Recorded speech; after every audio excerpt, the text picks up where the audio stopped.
Josh Taylor isn't world champion yet. The 27-year-old is at least assured of a shot at glory after joining U.S. phenomenon Terence Crawford as the only two men to have defeated Ukraine's Viktor Postal in a taut WBC Super Lightweight final eliminator at the SSE Hydro last night. In the end, despite having his man on the canvas in the 10th round, couldn't quite knock the Iceman cold. But then Crawford couldn't either.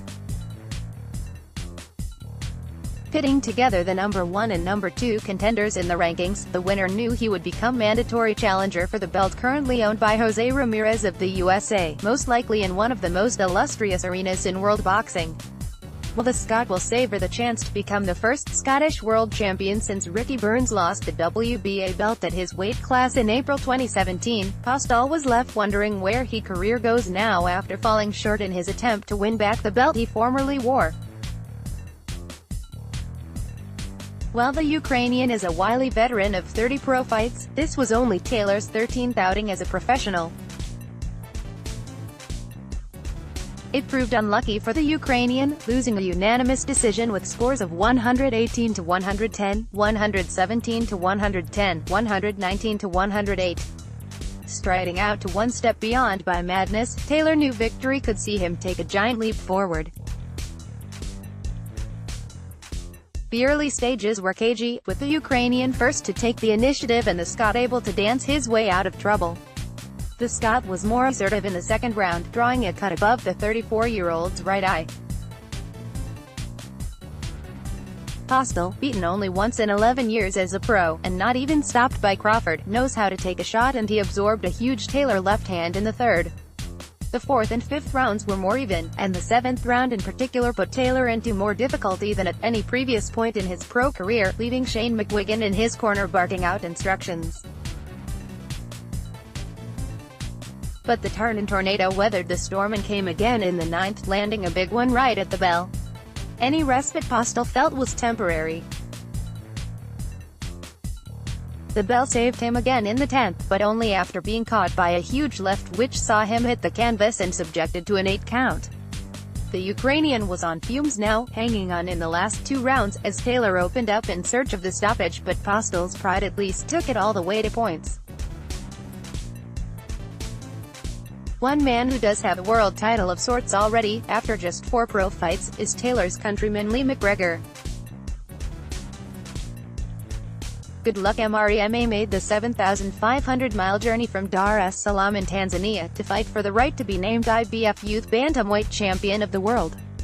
It was simply his bad luck to meet a young man from Sutton who appears to have the world at his feet. McGregor is known as lightning, so it was appropriate he should strike twice in the 4th round to leave his opponent on the canvas, hopelessly unable to continue.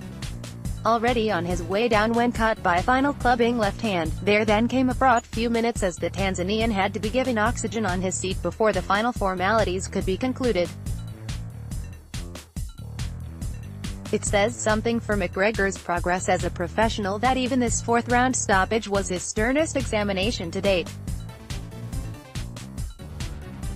MREMA, with 2 defeats from his 24 fights thus far, was a game-wee guy in huge shorts who caught the Scot for the first time as a pro in the 2nd round. But the Scot's class and conditioning told. Roared on by a traveling support from the other side of the M8, which includes his brother Conor McGregor. No, not that one. McGregor savored the moment of his career to date and outlined the schedule he envisages in his bid to follow the trail which Josh Taylor is blazing. A British title shot by the end of the year, and why not a world title fight by 2020, perhaps at Tynecastle. Or even Easter Road. This is the highlight of my boxing career, so far, said McGregor. I'm convinced I can win a world title in this division. I genuinely wasn't hit in my first 3 fights, so it's no bad thing to feel one with the small gloves on. The heavyweight division is filled with giant personalities, but few are bigger than Martin Bakole. The 26-year-old who swapped the Democratic Republic of Congo for the People's Republic of Airdrie claims to be of royal descent back in his homeland and has made it his mission to become the next King of Scotland. strolling out to defend his IBO Continental title against David D.L. Jones in a kill for the first time. He could probably have remained in full tartan dress for the whole duration without breaking sweat. Jones lasted just 62 seconds. "I promised my coach I would knock him out in the first round and in the first minute, so I guess I wasn't quite quick enough," he said. Harry Razor Ray was a popular winner on points against Johnson Tellez of Nicaragua, while another brief encounter on the undercard saw Tommy Philbin take out the frustration of 3 postponed fights in a row on the hapless Dominik Landgraf of the Czech Republic. Chantel Cameron put in a typically efficient performance to get rid of Natalia Aguirre of Argentina in the 6th.